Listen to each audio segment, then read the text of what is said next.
Hello mga kabayan, Dio sa in Hong Kong here. For today's recipe share, magluluto tayo ng garlic scapes or yung tinatawag nilang syunsam sa Chinese. Ewan ko, yun yung pagkarinig ko kay pangyaw sa palengke. So bahala na kayong mag-correct kung ano yung sa tingin nyong mas tama sa syunsam. Super quick and easy itong recipe na to. So lalagyan lang natin siya ng mushroom. So meron ako ditong black fungus. Kahit anong klase ng mushroom, pwede mong ihalo dito. Pero ito yung napanood ko sa isang chef sa China. At maglalagay pa ako ng isang klase ng mushroom, itong white mushroom na to. Hahatiin ko lang din ito sa gitna kasi nga masyado siyang mahaba.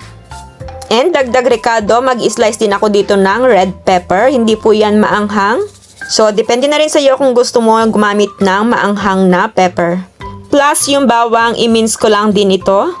At yung garlic scapes, i-blanch lang din natin siya ng mabilisan ng about 1 to 2 minutes kasabay ng mga mushroom.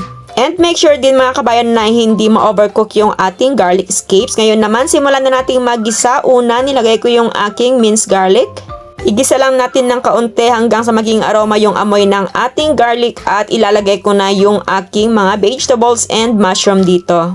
So, bali oyster sauce lang yung ginamit ko dito. Wala na pong iba. So, pwede ka rin naman asin lang at chicken powder. So, depende po sa mga amo mo kung ano yung gusto nila. And shout out kay kabayan Dan Rose Magabo na gumaya ng aking tofu recipe. Salamat sa iyo, kabayan. At bago matapos, ilalagay ko na itong aking red pepper and ganun lang po siya kasimple at kabilis itong recipe na to mga kabayan.